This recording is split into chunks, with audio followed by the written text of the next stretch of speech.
très bien, quand on parle d'un mariage, on parle de l'épouse, on parle de l'époux. Et dans un couple, la fidélité est tellement importante. Aucune femme infidèle ne peut recevoir de grandes choses de la part de son mari. Il n'y a pas de mariage qui va subsister. Ou ils sont là seulement parce que nous avons fait des enfants, c'est pas la peine parce que les divorces coûtent cher. Au-dedans, le père n'y est plus. Tu vois, là-bas. Au-dedans, il n'y a plus rien. Et de la même manière, pour nous qui sommes croyants, si nous ne sommes pas fidèles, il n'y a rien qui va se passer. Amen. Et c'est pour cela, ce matin, nous allons parler de l'attitude du croyant. Et mon thème, je l'ai intitulé « Moi et ma maison serviront l'Éternel ». Pourquoi? Parce que le croyant a tendance à oublier quelquefois son identité. Il ne sait pas qui il est. Il ne sait pas défendre son identité. Il nage, il navigue de gauche à droite. Par rapport à son comportement, par rapport à son parler, les croyants oublient qui il est. Amen. Parce que nous avons des croyants dans l'Église qui sont ancrés vraiment dans le Seigneur, qui s'y donnent à 100% dans le Seigneur, même à 150% dans le Seigneur. Et nous avons des croyants qui sont détendus, mais dans le Seigneur. Pourquoi? Parce qu'ils marchent sur deux plates-bandes. Ils ne savent pas où ils sont. Quand il y a l'église, ils sont à l'église. Quand dans le monde, ils nagent dans le monde, ils se mettent dans la masse païenne. Jusqu'à tel point que les païens même se posent la question, mais celui-là, il n'est pas chrétien. Parce qu'on les voit dans des débats mondains, il est là. Il avance des arguments comme s'il faisait partie du monde, alors qu'il oublie son identité. Et nous avons aussi des chrétiens ou des croyants qu'on ne peut même pas faire la différence avec les païens. Il a pris Jésus-Christ comme Seigneur et Sauveur. Les jours où on l'a trempé dans l'eau quand il est sorti, et c'était la fin. Pour lui, la mission était accomplie. Et il retourne dans le monde. Et il continue toujours de se comporter. C'est comme si quelqu'un qui n'avait pas passé dans les eaux de baptême. Triste. Tu n'auras pas cette couronne. Amen. Et aujourd'hui, je vais interpeller vraiment l'attention de chacun d'entre nous. Je ne m'écarte pas. Et je ne pointe personne du doigt. Et c'est la parole. Si on n'en parle pas, le peuple finira par périr. Parce que les peuples ne savent pas. Mais il faut toujours en parler. Amen. Bien-aimés dans le Seigneur, dans cette vie chrétienne que nous avons embrassée, que nous avons acceptée, il y a un choix à faire. On ne peut pas marcher n'importe comment, comme si on était libre. Oui, tu as la liberté en Christ pour que tu le serves. Tu n'as pas la liberté en Christ pour faire de cette liberté ce que toi tu veux. On confond les choses. On est libre parce qu'il nous a délivrés du filet de l'oiseleur. Il nous a délivrés de Satan. Il nous a rendus libres. Amen. Et ne confondons pas ces genres de choses. Parce que nous sommes dans la grâce. Je peux naviguer comme je veux. Nous sommes dans la grâce. Je peux pécher. Je demanderai pardon parce que nous sommes dans la grâce. Est-ce que la grâce te permet de continuer toujours de pécher? Amen. C'est très important. Es-tu fidèle à ces dieux-là? Dans Apocalypse 3, verset 16, il nous dit: ainsi que tu es tiède et que tu es ni froid, que tu es tiède et que tu es ni froid ni bouillant, je te vomirai. Parce que dans les Seigneurs, il faut être chaud. Tu ne peux pas avoir les deux tendances. Ce n'est pas possible. Ou tu le sers, ou tu ne le sers pas. Si tu crois servir le Seigneur tout en étant des deux côtés, tu perds ton temps. Ou tu es avec lui, ou tu ne l'es pas. Il n'y a pas de juste milieu. Amen. Ce n'est pas des élections fédérales parce qu'il y a eu un taux d'abstention. Avec le Seigneur qui choisit. Et dans Jean 17, 14 et 18, nous sommes dans ce monde. C'est qu'on oublie. Nous sommes dans ce monde. Mais nous ne faisons pas partie de ce monde. Nous, notre monde, c'est ailleurs. Notre monde, c'est là où nous vivons. Mais, cependant, nous sommes encore ici-bas. Amen. Et c'est très important de savoir distinguer ces choses-là. Une fois qu'on a conscience que moi j'appartiens à Christ, on essaie déjà d'améliorer sa marche avec Christ. Bien que ça ne pourra pas se changer du jour au lendemain, on peut pécher involontairement. Mais quand on commence à faire des choses, parce qu'on les fait, il y a la grâce, on demandera pardon, on est complètement replaqué. Amen. Amen. J'espère que vous m'avez compris pour introduction. Alors, sans plus tarder, nous allons prendre les livres de Genèse. Si on peut se lever pour honorer la parole de Dieu.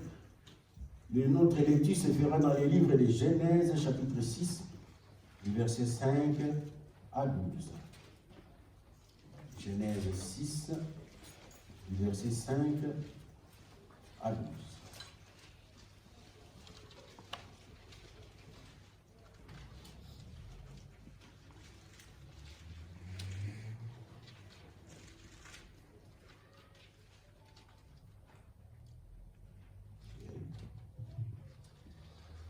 L'Éternel vit que la méchanceté des hommes était grande sur la terre, et que toutes les pensées de leur cœur se portaient chaque jour uniquement vers le mal.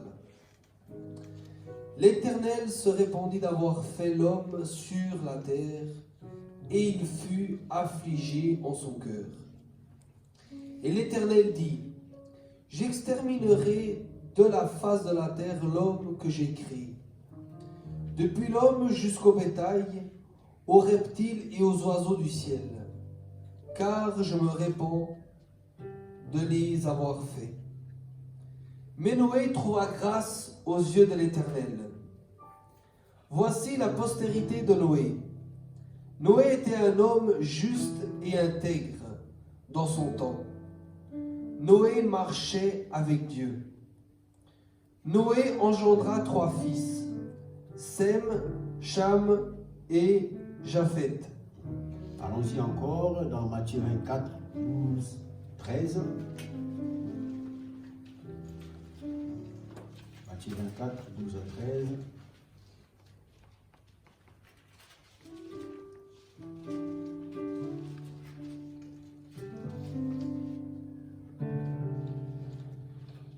Et parce que l'iniquité sera accrue, la charité du plus grand nombre se refroidira.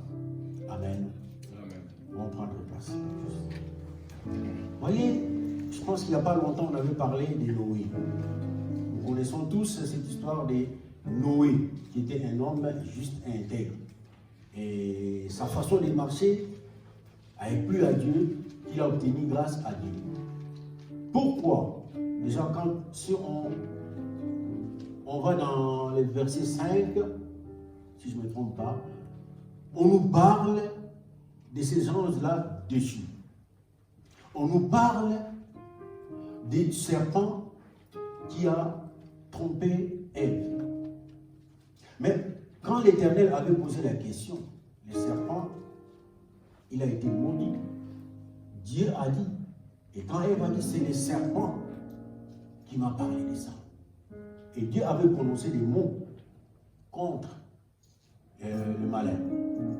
Il avait dit, je mettrai une inimitié entre toi et la femme, entre ta descendance et sa descendance. Et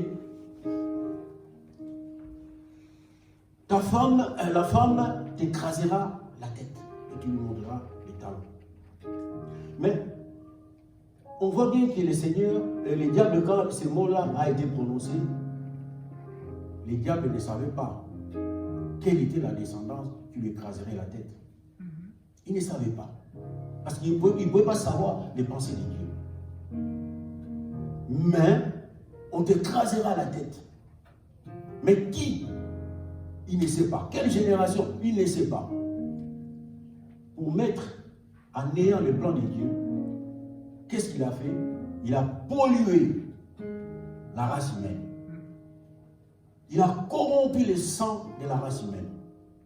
C'est pour ça qu'on entend les anges déchus qui ont eu des rapports avec les filles des hommes, qui sont faits, je dirais presque des monstres. Des personnes vraiment, je ne pense pas qu'ils sont agréables à voir, parce que ces genres des rapports contre la nature, c'est vraiment... Donc ça a donné des géants. Et ces géants, ils étaient violents. Ouais. Et il y avait tous les mâles à l'époque de Noé. Il y avait la violence. Il y avait des rapports contre nature. Mais dans tout ça, heureusement, Noé, lui, il était juste. Il était intègre. En son temps. Amen. En son temps. Donc, pourquoi les autres ne devaient pas marcher comme Noé? Pourquoi lui? Alors qu'il n'avait rien d'autre de spécial comparable aux autres. Mais Noé, il est resté intègre. Et de là, qu'on a eu cette chance que le sang de Noé a été épargné, et c'est le sang de Noé qui a continué jusqu'à nous. Mais, est-ce que le monde est là? Et quand Noé avait eu le commandement de Dieu pour construire l'arche et mettre chaque bétail, chaque reptile, lui et sa famille. Mais on voit bien que Dieu a noyé le monde. Mais le mal a continué. Le mal a continué de sorte que la malédiction est tombée même au fils lui-même de Noé. Et voilà la continuité du mal. Mais est-ce que le monde de Noé, avec notre monde, y a-t-il une différence? La violence, on va voir. L'homosexualité est là. Le mariage pour tous est là. Et c'est ce genre de choses qui sont contre nature que la loi maintenant impose. Est-ce que nous, en tant que croyants, nous sommes obligés de suivre ces choses? Si Noé est resté intègre et juste, pourquoi nous, en tant qu'enfants de Dieu, en tant que croyants, en tant qu'épouses de Christ, pourquoi nous naviguons, pourquoi nous plongeons aussi confondus dans la masse païenne? Y a-t-il vraiment un bénéfice là-dedans? Et là, on voit que le croyant a une confusion au niveau de son identité. Le croyant ne sait même pas qui il est. Amen. Si Noé a trouvé grâce, parce que Noé a marché avec justice. Alors que nous, qui avons la grâce, Noé, lui, il a trouvé grâce. Avant, il n'avait pas. Mais il a trouvé grâce. Sa façon de marcher. Alors que nous, la grâce, elle est là en permanence. Chaque fois que tu peux aller vers Christ, Seigneur, pardonne-moi. On ne veut pas marcher selon ce qui est écrit dans la Bible. On voit un croyant, dans les débats du monde, il est là.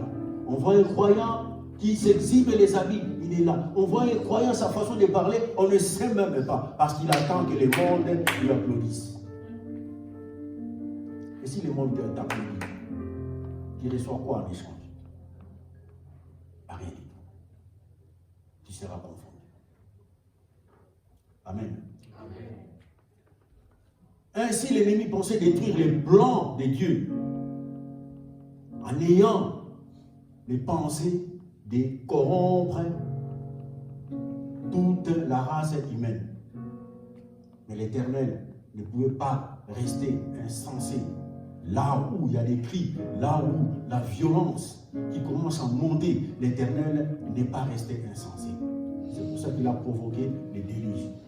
En fait, de mettre terme, il a dit, j'exterminerai sur la surface de la terre l'homme que j'ai fait. En commençant par l'homme, les bétails, tous les oiseaux du ciel, je vais tout exterminer. Pour créer un autre monde. Mais malheureusement, le monde qu'il attendait est devenu aussi comme un bateau ivre.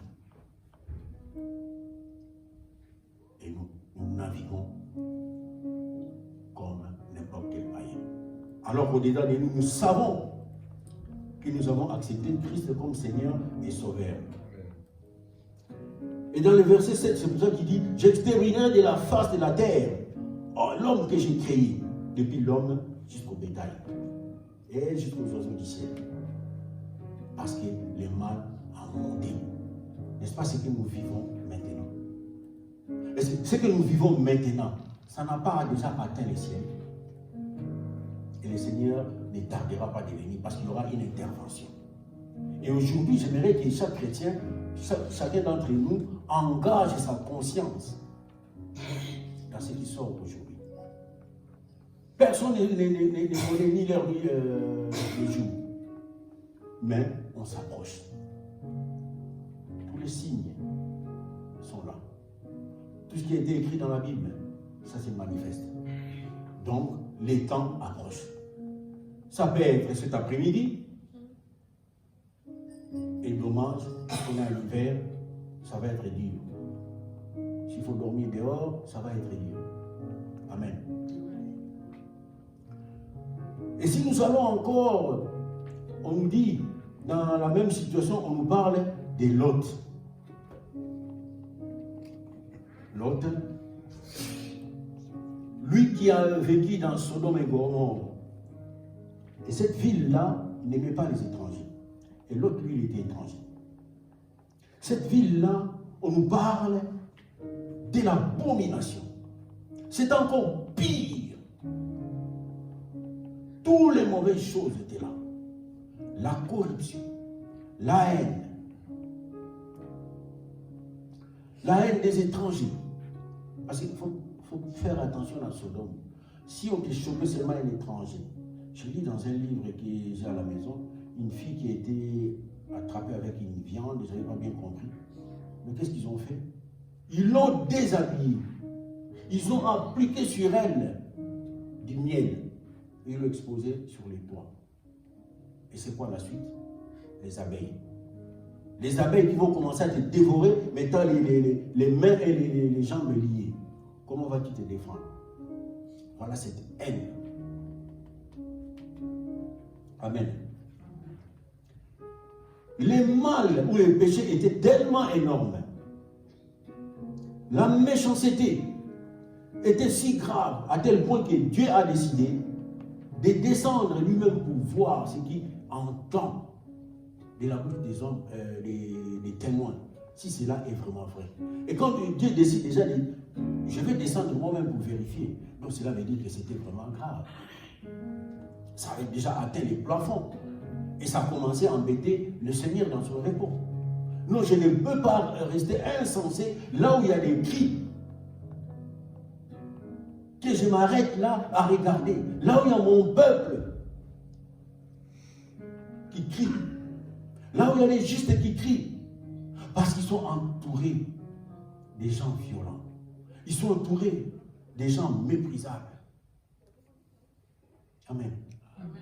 Il y a les deux anges qui sont descendus pour parler à l'autre. Mais quand les peuples ont vu les deux personnes étrangères entrer chez l'autre, qu'est-ce qu'ils ont fait? Ils sont venus.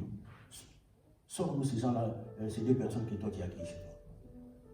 Voilà les degrés de la violence, les degrés de la haine. Malgré que l'autre a dit, écoutez, je sais, tout ce que vous désirez dans ce pays, depuis que je suis là, vous aimez beaucoup les rapports sexuels. C'est deux enfants, deux filles, prenez-les. Non, on veut seulement ceux qui sont là. Refusant même les filles qu'on leur a proposées. On veut seulement ces deux-là qui sont là-dedans. Et s'il n'y avait pas l'intervention divine, qu'est-ce qui allait se passer? Ces deux anges-là allaient être lapidés. Oui. Ces deux anges-là, peut-être ils allaient, puisqu'il y avait l'homosexualité, puisqu'ils étaient des hommes, donc ils allaient les passer par derrière. Et c'était ça leur envie d'en finir avec. Mais le Seigneur les a rendus aveugles. Ils ne voyaient plus. Et en ce moment-là, le Seigneur a dit, les anges ont dit à Lot de prendre sa famille, sa belle-sœur, tout ça, afin que le Seigneur mette feu dans ce pays. Mais ce n'est pas ce que nous vivons maintenant. Ce n'est pas ce que nous vivons. C'est exactement, le mal a atteint déjà les sommets. Le mal s'accentue. Ça prend de la grandeur. C'est comme de la levure qui fait monter la pâte. Tous les jours. C'est comme dans les temps de Noé. Les pensées de l'homme, tous les jours, ne concevaient que des choses mauvaises. L'homme qui s'est levé le matin, il pensait qu'à faire du mal. Ce n'est pas ce que nous vivons maintenant. Et nous, dans tout ça, en tant que chrétiens, quand on nous fait, nous allons nous noyer là-bas, là-dedans, parce que nous voulons pas être pointés du doigt, comme on a fait à Pierre. Ah, mais celui-là aussi, il est chrétien. Je le vis avec cet homme-là qu'on vient d'arrêter. Et on voit Pierre qui dit, ah non, moi je n'étais pas avec lui. Et par peur aussi, nous voyons aussi les croyants se mêler dans la masse païenne. Les croyants apprennent l'attitude des païens. Pourquoi? C'est comme moi auparavant. Je croyais être un chrétien cool. Partout où j'étais, j'ai dansé. Ah, mais là-bas, eux, là-bas, ils sont extrémistes. Nous, on la coule. Il n'y a pas longtemps, au moment où je vous parle, il n'y a pas longtemps, j'étais aussi là, et les pasteurs le savent. Les pasteurs savaient où ils pouvaient me trouver. Mais j'étais chrétien. J'étais chrétien cool.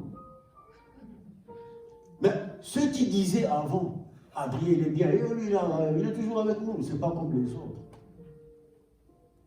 J'en ai croisé 3 sur Léopold Robert. Oh, mais toi, on ne te voit plus. Les langages ont changé. Ah oui, je suis là, tu m'as croisé sur Léopold Robert. Et puis, parce que là où vous m'entendez, vous ne me verrez plus. Ou si je dois passer pour quelque chose, pour un but précis. Mais m'asseoir, rester là à parloter des choses qui ne glorifieront même pas le Seigneur, je m'abstiens. Amen. C'est l'attitude que les chrétiens doivent adopter. Qu'est-ce que tu fais dans le monde? Qu'est-ce que tu es en train d'argumenter les choses du monde? Qu'est-ce que ça va t'apporter? Rien du tout. Je me rappelle encore quand on était au Général Sikofran. Ce mot-là qui a révolutionné mon cœur, c'est la sœur Émérance qui l'avait sorti. Elle disait, je ne sais pas si elle se souvient encore, comment se fait-il, toi qui es croyant, toi qui as quitté le monde, mais quand tu vas au monde, le monde te reconnaît encore. Ce qu'elle avait dit, ça m'a tourmenté trop longtemps. Je dis, bon, donc moi quand je suis dans le monde me reconnaît. Donc je ne fais rien de spécial, donc je passe mon temps à l'église, ou j'abandonne l'église, je me mets dans le monde, où le monde ne doit plus me reconnaître. Et maintenant, je peux dire encore gloire à Dieu parce que le monde ne me reconnaît plus. Amen. Ça, c'est une attitude à faire. Apprendre. Ce n'est pas du jour au lendemain. Mais quand tu viens à l'église, dis-toi que Seigneur, ouvre mon cœur à recevoir quelque chose de toi. Et tu ne partiras pas d'ici sans même garder un mot. Et les mots, même si je parle 2000 mots aujourd'hui, si tu retiens seulement un mot, et c'est ce mot-là qui va t'accompagner, et c'est ce mot-là qui te fera du bien. Amen. C'est ça, le chrétien. Il y avait tout, manque de compassion des pauvres, l'orgueil, hautain, les hommes étaient hautains, l'abomination, les actes haïssables par Dieu, les sacrifices d'enfants. Et c'est ce qu'on voit encore, les gens qui sacrifient encore les enfants aujourd'hui pour l'argent, la haine des étrangers. Et toutes ces choses-là se trouvaient pas seulement dans la ville de Sodome, et ça se trouvait même dans l'église. Et maintenant, dans les églises, on trouve encore des choses pareilles. Les pasteurs qui engrossent les femmes dans les églises, les chefs de l'église qui détournent les maris des autres, on les voit. Donc on a atteint le même niveau que les autres mondes passés. Ces choses-là à l'église, je bénis Dieu pour que ces choses-là soient éloignées de nous. Dans le nom de Jésus.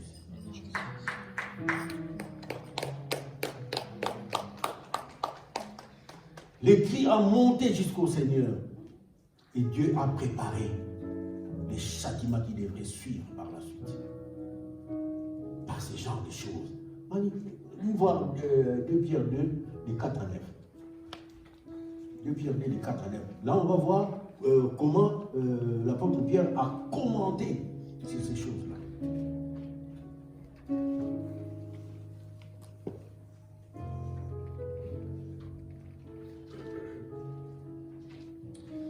Car si Dieu n'a pas épargné les anges qui ont péché, mais s'il les a précipités dans les abîmes de ténèbres et les réserve pour le jugement, s'il n'a pas épargné l'ancien monde, mais s'il a sauvé Noé, lui huitième, ce prédicateur de la justice, lorsqu'il fit venir le déluge sur un monde d'impies. S'il a condamné à la destruction et réduit en cendres les villes de Sodome et de Gomorrhe, les donnant comme exemple aux impies à venir. Et s'il a délivré le juste, l'hôte profondément attristé de la conduite de ces hommes sans frein dans leur dissolution, car ce juste qui habitait au milieu d'eux tourmentait journellement son âme juste à cause de ce qu'il voyait et entendait de leur œuvre criminelle. Amen. Dieu n'a pas épargné les anges. Ils sont cachés, ces anges de la rébellion, ils sont cachés dans les abîmes du ténèbre. Méchants qui sont. Parce qu'il y a de ces démons-là qui sont méchants qu'on ne voit pas. On peut jouer encore là avec les petits démons de la famille, là, les diables. Mais les plus méchants sont cachés dans les abîmes. Ils ont des faces horribles qu'on ne peut même pas voir. Mais dans les temps derniers, on verra ces genres d'espèces. Pour ceux qui vont rester, bien entendu. Ces genres d'espèces vont surgir sur la surface de la terre. Amen. Il n'a pas épargné les anges. S'il n'a pas épargné les méchants à l'époque de Noé, qu'il a sauvé l'autre parce qu'il était simplement juste. Il a épargné Noé parce qu'il était juste. Et il n'a pas épargné Sodome et Gomorrhe parce que le mal avait atteint son niveau. Et l'autre qui voyait ce mal tout autour de lui, il s'est tourmenté journalièrement tous les jours, voir ces criminels prendre plaisir sur les autres, sur les pauvres. Dieu sait préserver les siens. Dieu sait garder ceux qui lui sont fidèles. Il a sauvé Noé de ce monde-là qui avait décidé de noyer parce qu'il était juste intègre, il marchait avec lui. Il a sauvé l'autre de cette ville de barbares. Et cette ville a été brûlée pour les impies à venir. Les impies à venir, c'est qui? Ceux qui ne veulent pas obéir à la parole de Dieu. Actuellement. Les prochains, donc les prochains, c'est nous. Parce que Noé, c'était avant Jésus. Noé, c'était avant Jésus. L'autre, c'était avant Jésus. Et puis, quand il parle, c'est l'apôtre Pierre qui parle de ça. C'est Jésus est déjà là. Donc les impies à venir, donc c'est nous. Est-ce que veux-tu vraiment être traité d'un impie?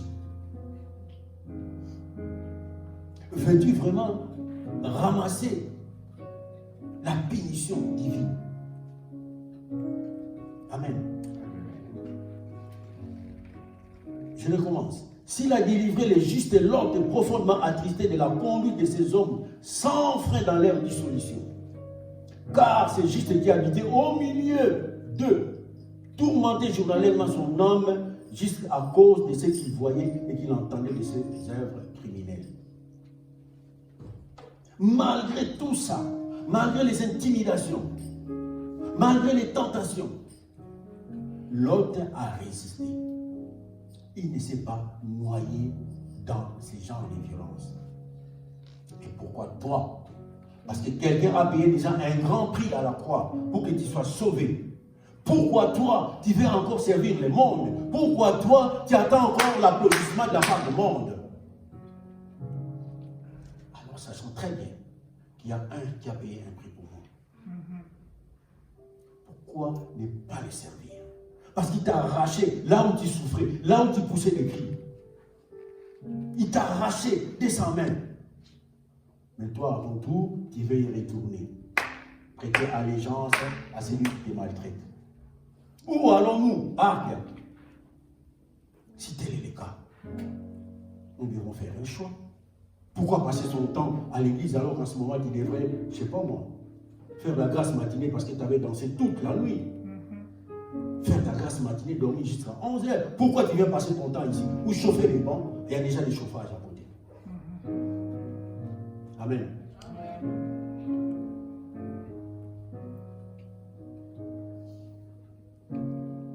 Et on nous parle encore, dans 1 Samuel 2, on va pas lire, 2, si on commence du verset 12 à 36, on nous parle du jeune Samuel.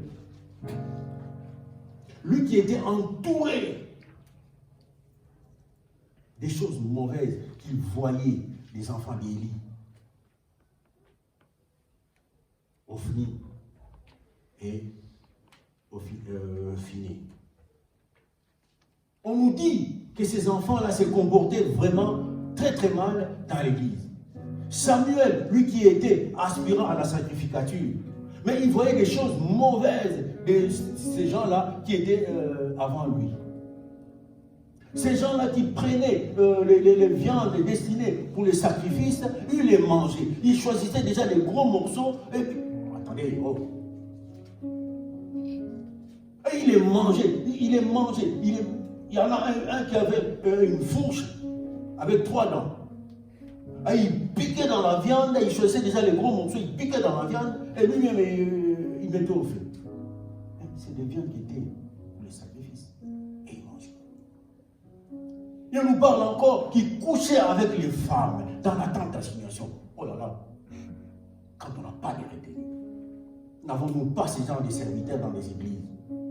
N'entendons-nous pas à notre époque ces abominations qui se passent dans les églises, qui découragent même les gens, parce que quand les gens qui sont dans le monde, ils veulent venir dans les églises, ils trouvent déjà le monde dans les églises et ils donnent un coup de frein. Ils ne viennent pas.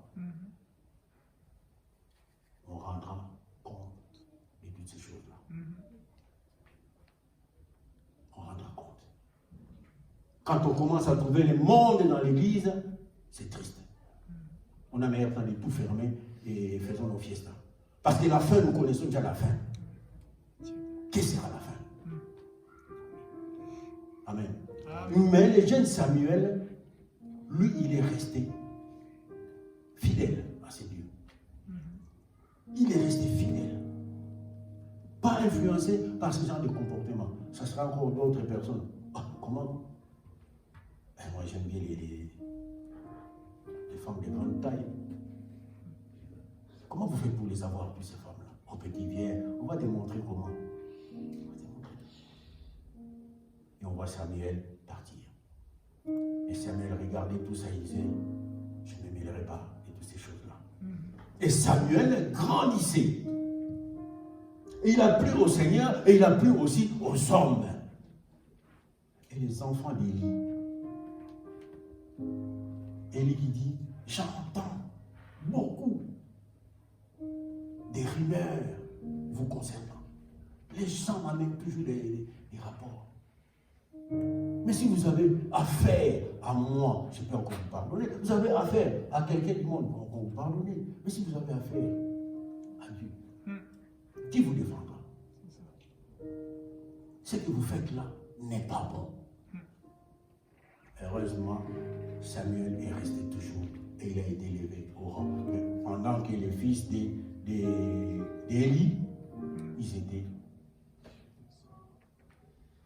ils étaient morts.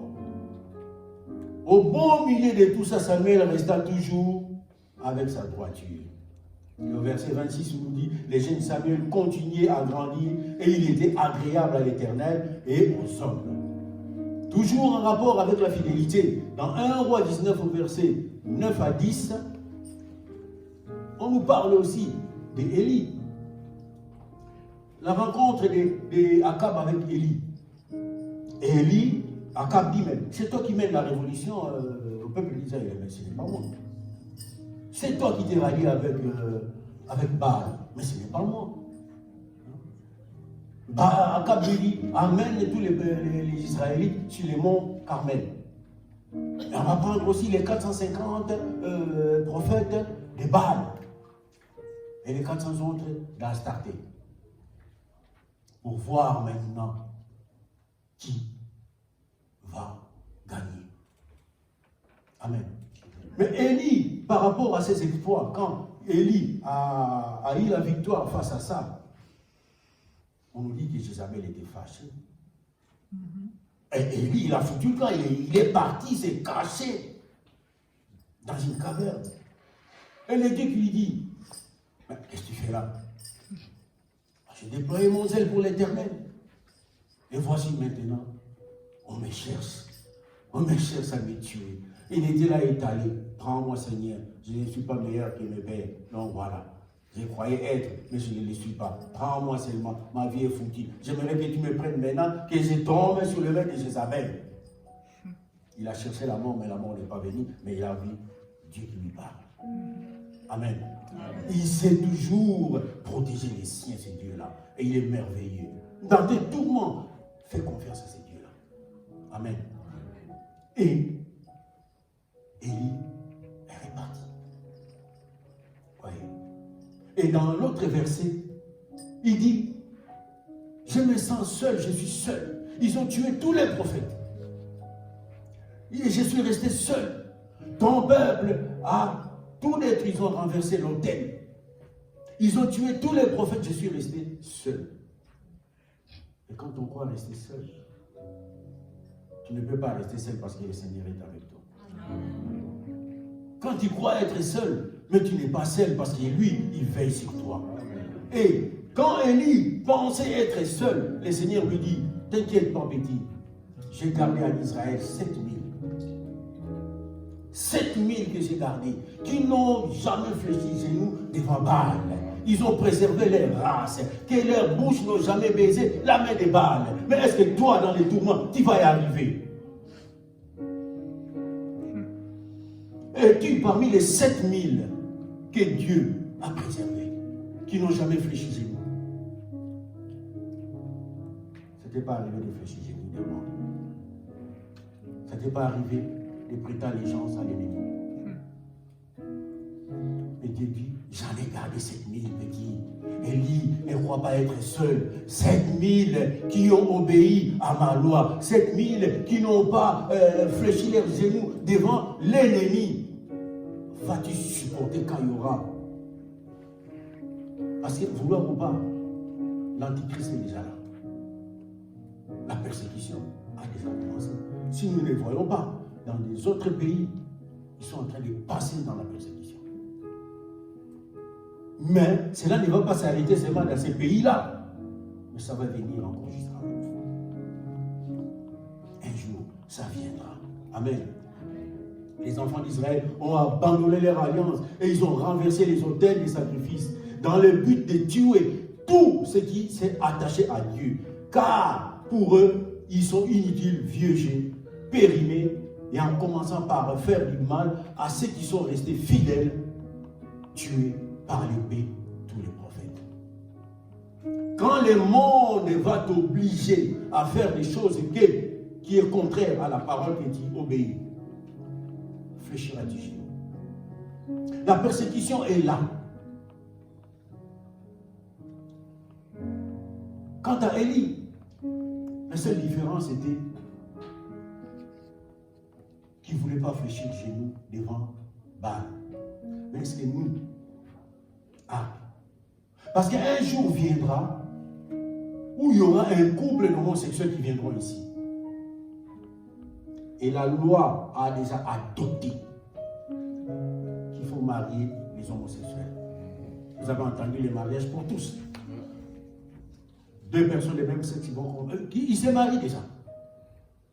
Dans nos pays en Afrique, On nous impose maintenant. Si vous voulez la tranquillité, maintenant il faut commencer à accepter de célébrer des mariages homosexuels. On nous impose ça en Afrique. Vous voulez la tranquillité? Commencez déjà à accepter ça. Et l'antichrist est déjà là. Il commence à en pénétrer gentiment. Ça commence par des méthodes douces, mais après ça va se durcir. Je te conseillerais plutôt de ne pas vivre ces choses-là. Si tu restes attaché à Dieu. Amen. Très important. Et les jours où ces deux-là viendront pour qu'on bénisse les mariages, qu'est-ce qu'on va dire? Non, nous la parole nous interdit. Mais la loi d'un côté viendra. Si vous ne bénissez pas ces mariages, vous fermez l'église. Qu'allons-nous faire? Et quand tu iras chercher du travail, on te dit il faut devenir homosexuel. Que vas-tu faire? Quand on te dira avant d'occuper ce poste, il faut aller dans des loges. Les derniers temps, ça sera un temps difficile à vivre. Très difficile. Pas très bon à vivre. Même ce temps présent, même les temps à venir, ça sera toujours difficile à vivre. Amen. Amen. Et c'est pour ça qu'un enfant de Dieu doit déjà faire un choix. Un choix. Amen. Et si la Bible dit, dans Matthieu 24, 12, il dit, et c'est parce que l'iniquité sera accrue, la charité du plus grand nombre se refroidira. Amen. Et mal va prendre de la hauteur. Nous allons nous refroidir. Nous finirons par céder aux exigences du mal. Amen. L'iniquité sera multipliée, la charité de plusieurs se refroidira. Dans le livre des Darby, l'iniquité prévaudra, l'amour de plusieurs se refroidira. Ça prendra les devants. Amen. Et dans 2 Timothée 3, 1 à 4, sache que dans les derniers jours, il y aura des temps difficiles. Car les hommes seront égoïstes, amis de l'argent, fanfarons, hautains, blasphémateurs, rebelles à leurs parents et ingrats, et voire même irréligieux. C'est ce que nous vivons maintenant. Car les jours à venir seront très difficiles. Très difficiles à cause de la qualité des gens qui vont nous entourer. Amen. Et ces jours difficiles, malgré la difficulté, mais nous devons faire un choix. Malgré toutes ces difficultés, nous devons faire un choix. Et le choix que tu vas faire, ce sera un choix déterminant. Un choix qui déterminera ton attachement à Dieu. Un choix qui sera sûrement périlleux. Un choix qui va être difficile à faire. Mais pour te préserver du mal, tu vas faire un choix quand même. Si Émérance, dans les difficultés financières qu'ils ont, dans ce qu'ils ont entrepris au Congo, créer un hôpital au Congo, oui, ils ont besoin d'argent. Émérance a eu la visite du malin, lui proposant de l'argent. On va tout prendre, on va vous donner 80% devant les besoins qu'ils ont. S'ils n'avaient pas la parole, s'ils étaient seulement un chrétien, tantôt, plutôt, ils ne céderaient pas à cette tentation. Ils diraient carrément, oui, on a besoin d'argent, ben oui, aidez-nous. Mais s'il a dit non, et que toi aussi tu es capable de dire non, et si tu ne dis pas non, cela provoquera ta condamnation. Parce que Émérance n'est pas plus que toi. Si Gwendoline, là où est allée, on lui dit, il faut commencer à faire des incantations, commencer à faire ça. Elle a dit, non, ma Bible m'interdit. Si elle a dit non, tu es aussi capable de dire non. Parce qu'il n'y a rien de plus en Gwendoline. La façon dont il perçoit la parole de Dieu, de la même façon dont il le perçoit. Mais il y a une différence simplement, toi qui ne veux pas en pratique. Parce que tu ne veux pas engager ta conscience dans cette parole. Amen. Parce que eux, ils ont tenu les coups et toi tu seras condamné. Amen. C'est ça. Je vais bientôt arriver à la fin. Et pour rester fidèle à ce genre de choses, il faut faire un choix. Un choix qui sera coûté, un choix qui sera risqué. Et seuls les enfants de Dieu prendront de telles décisions par rapport à leur choix. Et Timothée 3,12 dit, tous ceux qui veulent vivre pieusement en Jésus-Christ seront persécutés. Et les méchants avanceront toujours. Ils vont plonger toujours vers le mal. Amen. Et pour rester fidèle, tu dois défier la corruption. Tu dois défier la corruption, même si elle se généralise. Toi, tu vas marcher contre le courant. Seul un poisson mort qui peut être entraîné par le courant d'eau. Mais toi, tu n'es pas un poisson mort, tu n'es pas un bateau qui est tombé dans l'avarie, mais tu es une personne avec conscience. Tu peux encore marcher contre le courant, mais pas céder à toutes ces choses-là. Amen. Il faut marcher à contre-courant. Malgré la montée de la corruption qui a pris de l'ampleur, ton choix, c'est de vivre avec Christ. Il est très important. Bien-aimés, ne cédons pas. Ne cédons pas. Restons fermes. Pourquoi j'ai dit, ma maison et moi avons choisi de servir l'Éternel? Parce que Josué, là où il était, il a commencé à citer tous les bienfaits que Dieu a fait. Il nous a délivrés, il nous a fait ça, il nous a fait ça. Il a imposé à Israël. Maintenant, vous voulez nous servir ou quoi? Si vous voulez regarder dans Josué 24, 6, 15, par là. Il a dit, vous voudriez servir les dieux. De l'autre côté, nous étions déjà où les dieux qui servaient vos parents, de l'autre côté du fleuve, en Égypte. Les dieux des pharaons. Ou vous voulez les dieux des Amoréens. Mais lui, il a dit, moi et ma maison serviront l'Éternel. Moi et ma maison serviront l'Éternel. Et le peuple a dit, mais si toi tu as décidé de servir l'Éternel, alors nous allons servir l'Éternel parce qu'il nous a fait du bien. Quelqu'un peut dire Amen. Amen. Le même Élie, dans le chapitre 18, 18 à 28, à 21 plutôt, devant tous ces dieux-là, quand il a rassemblé tous ces prophètes, qu'est-ce qu'il a dit? Israël, jusqu'à quand est-ce que vous allez être toujours dans les doutes? Jusqu'à quand choisirez-vous? Vous fléchissez toujours chez nous devant ces gens-là. Jusqu'à quand vous allez continuer à prêter allégeance? Si c'est Dieu qui est l'Éternel, allez vers lui. Et si c'est Baal, allez après lui. Qui choisit qui? Si tu sais, moi je sais les bienfaits que Dieu a fait pour moi. Moi je sais ce qu'il est en train de faire encore jusqu'à présent. Moi, ma maison, nous avons choisi l'Éternel. Et toi, tu choisis qui? Si c'est le diable que vous avez choisi, si c'est le monde, allez vers le monde, allez danser. Ne venez pas polluer l'église. Mais si vous venez à l'église pour recevoir quelque chose, pour qu'il y ait un changement, alors, allez auprès de Dieu. Amen. Parce qu'il a mis au devant de nous la vie et la mort. Mais il nous a conseillé quand même de choisir la vie. Malheureusement, les gens préfèrent encore la mort. Toi qui es croyant, je te conseillerais de choisir la vie. Il n'y a pas longtemps, j'ai ramassé de l'eau chaude, mais c'était sans gravité. Il n'y a pas longtemps, le fer à repasser m'a touché. Et ça continue à me faire mal. Et puis j'ai pensé, j'ai dit, mais si je dois me retrouver un jour dans ces lacs de feu, et ça ne sera pas un feu qui sera éteint dans les 6 mois. On nous parle des feux éternels. Parce que la vie, elle est éternelle. Dans la vie éternelle, en Christ au paradis, et dans la vie éternelle, dans le tourment. Et s'il faut rester dans le feu jusqu'à l'éternité, il y a un choix à faire. Amen. Que l'Éternel vous bénisse.